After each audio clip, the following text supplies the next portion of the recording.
because the Paulie thing with Artem got Conor back in the public talking about fighting, and he clearly took a very big jab toward Paulie Malignaggi, and then the next thing you know, he's getting in this back and forth on Twitter with Khabib that has just reached a whole new level of personal. And now we've got a lot to talk about here. This is going to take up the majority of our time because I think this is getting dangerous. I think this is getting dangerous when I listened to the early Cage Rage podcast you and Chad had leading up to the Khabib fight with Conor, and the ones you guys had right afterwards, where you guys were talking about how this situation got out of the UFC's hands. You had like an Irish mob and a Russian Chechnyan Muslim mob that these people don't play like we expect. They're not playing to entertainment rules. This is real life, and I think it's getting even deeper with Conor now insulting different cultures, and Khabib coming out and hitting him where it really hurts, calling him a rapist and stuff. What do you think, Miguel? Yeah, I do think it's a situation, and we've described it before. The UFC, they really didn't have a handle around, what they were dealing with and the type of fire they were messing with. And when you let a guy like Conor, like I said, Conor's a guy who came out a few years back and he said, "I'm going to fight Mayweather." And he didn't stop saying it until it friggin' happened. People could say stuff all day and they can't make it happen with that. So once you've got an experience like that under your skin, so to speak, and it does lead to, I want to make $100 million, and then he did it, So now this has had an effect on this guy's ego. But at the end of the day, he's an Irish, kid, with, I don't know if he's got college background and stuff like that. Not that it matters all that much, but I don't know that he knows enough about Chechen and Chechen culture and what those people have been through the last, during Khabib's lifetime and stuff. It makes him very, very independent, very isolated, and very, very, like a modern culture with a warrior mentality. And Khabib now, even though in sport, has kind of become an iconic person over there, I following Khabib's tweets and stuff, he tweets in Russian extensively.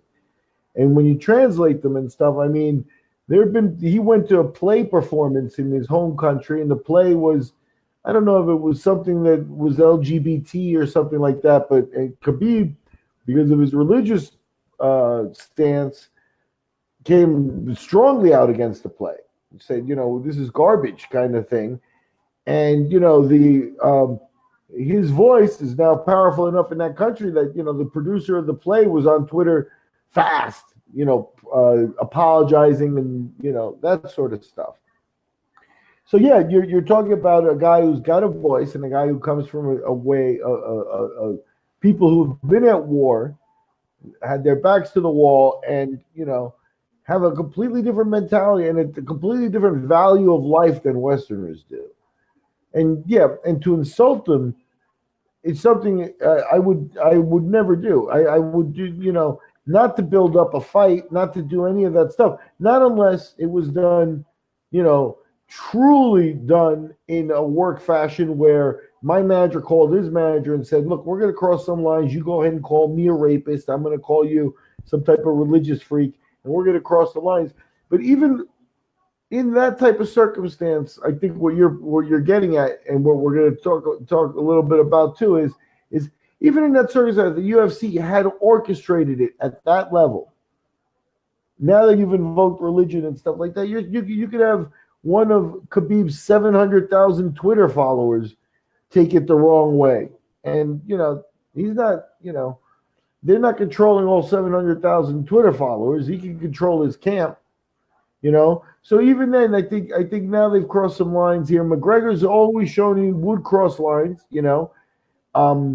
Again, with Mayweather, I took everything with a grain of salt, but with Mayweather, the illiteracy stuff, he did go there, But Mayweather will play ball. That's Mayweather's is a Western American who understands the business aspect, and he's motivated by the business aspect. That's his main motivation for everything he did, was making millions of dollars. It's why he'll stand just and make videos with him, probably with like $100 million necklace around his neck and just gold dripping from him.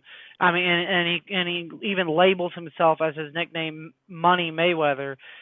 That's not Khabib's motivation. Khabib, his whole mindset of where he comes from is he doesn't think the same as we do. That's what, leading all back to the whole. I did a CRP video on this about the Nevada State Athletic Commission coming out and wanting him to do this anti-bullying campaign thing for him to get his suspension reduced from 9 to 6 months after the whole brawl after the UFC fight back in October that he had with Conor.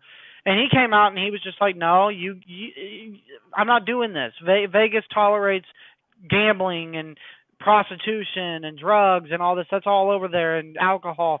He looks at that as just like moral hypocrisy. He is motivated strictly for combat and insult, and that's something we've talked about before, like insulting a man's father over there. That means war. That means life or death. I mean, that's the biggest. That's such an insult to those people. And he's even went a step further and gotten even more intimate and close to that, because Conor not only insulted his father back then, he just made a tweet this week of Khabib at his wedding with his wife next to him, and she's arrayed in her wedding garb, and she has her face fully covered. He said, "Would you marry a towel?" And that received backlash. And then he comes out and says, "Oh, well, there's a goat underneath that towel." I mean, just really taking it there. And then Khabib comes out, and I'm going to read this tweet. He comes out and he says, "Rapist, comma, you are a rapist. You are a hypocrite who is not responsible for your actions. Justice will find you. We will see." And then Ali, I always forget his last name. Khabib's manager came out and he just said, he's Conor screwed. Conor screwed. And, basically implied we're going to find Conor. And then Conor's coming out talking about, another Dagestani, talking about the 205er. I forget his name. They just got suspended for life from the UFC for another USADA violation. He comes out and says, another Dagestani caught abusing steroids. That's 2 of 3 in this picture, busted for steroids. So he's really hammering that culture. And they don't think that that's funny. I really don't think so. I don't.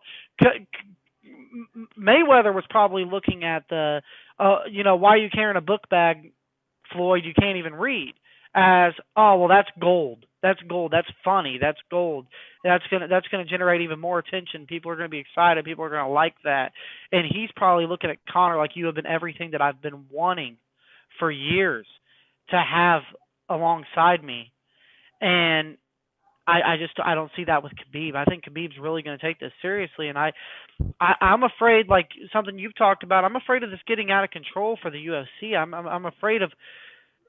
I mean, it isn't any secret that, and I don't really want to go there in this podcast, but I could send you some links. But when Conor was bringing up Ali having some ties to some shady organizations in the Middle East, Khabib's manager, that's not a lie, and that's pretty well known. I mean, but whether calling him a terrorist might be extreme, but he does have some shady connections, and he's connected to some high places, and I do get a little bit worried about where this can go, especially when you've got Conor has shown that he'll attack a bus. I mean, this has been going on for a while now, and it feels like it's going to be, is this going to be the first example of Tupac getting shot outside the Strip of Vegas type of moment in professional combat sports in a while, where we could really have some kind of a crisis from all this? Because I don't feel like this is fake. I feel like this is getting a little bit out of hand, and these are two characters from two very different backgrounds than what Western Americans are used to. And it could spill over into something even more, more than what the average fan is expecting it to say the least. I gotta admit that we are probably treading onto that level of territory, and Khabib continues to be somebody that I think the UFC is drastically misunderstanding from their Western way of looking at things, and they're realizing that they're not realizing rather that at some point, they needed to address this kid's differences. In terms of Dagestani and things like that, I mean, we live in the United States.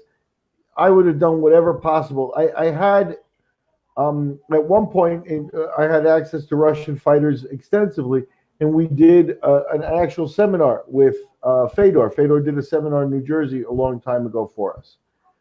He actually did it for free, gave the money to the promoter to help out and to help promote the show and stuff. And but it was great to see the guy in Fedor there. But my promoter hired a fucking translator from the UN. This guy, this is a Russian English linguistic expert who would sit there, listen to what Fedor's saying, and translate it instantly. I mean, I speak English and Spanish very well. I can translate, go back and forth, but not like this guy. This guy was uncanny, his talent at language and stuff like that. But that was part of respecting that if you're going to go to a seminar with Fedor, having Fedor speak broken English and stuff like that, something's going to be lost. So if you don't have a translator who speaks Dagestani, you don't know what all your employees are doing on that week. You don't know, hey, here we are, we put these guys up, on the strip, and a lot of the fighters like to go out and have a good time, but all the talk around their coaches and stuff like that, they're not taking this real well. They should. I would think that that's important knowledge to know. I would think that it's important to know, because when you take people to Vegas, sure, 90% of the fighters probably want to go to a strip joint or go to a party or meet a girl, or what stays in Vegas doesn't leave Vegas. Whatever, all of that is yeah, you use that, and then you've got that point of your customers, your employees there, who aren't into that, who are just not that type of person. And with him, you have that. So you've been bringing him to a place that you're used to using people doing. But you think McGregor bought the Las Vegas hook, line, and sinker? I think so. When he was sitting in a freaking suite in one of those big hotels, and they brought in guys with racks of suits to match his color of hair to the color of the orange in the suits and stuff, because that's the level of modeling and tailoring that went on with him when they started presenting him $30,000 watches and stuff like that. He bought it hook, line, and sinker. Yeah, and if they try that with Khabib may enjoy it to a certain point, but when they tell him, oh yeah, but this comes with the next guy being able to tell your father to go fuck off, he would probably say, you know what, I don't need your suits. And you need to know that about your employees.